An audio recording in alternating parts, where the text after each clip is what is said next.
Гималая тау өстендә алтын бишек. Кояш йоклый һәр кич сайын шунда төшеп. Җил төн буе йоклаганын саклап тора.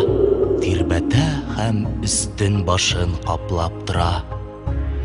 Йокысыннан кояш ничек уянды исә, җил шул вакыт җилбер итеп исә бөтен дөнья буе китә.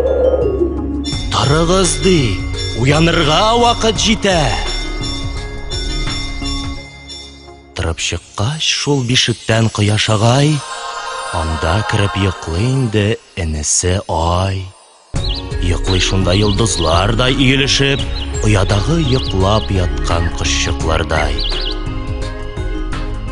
Каты йоклап Ай бишектә мәгърибкәчә. Торып чыга, көлеп җиргә нурын чәчә. Кояш һәм Ай, ике туган агайыны, менә шулай дустылык берлән нәүбәтләшә.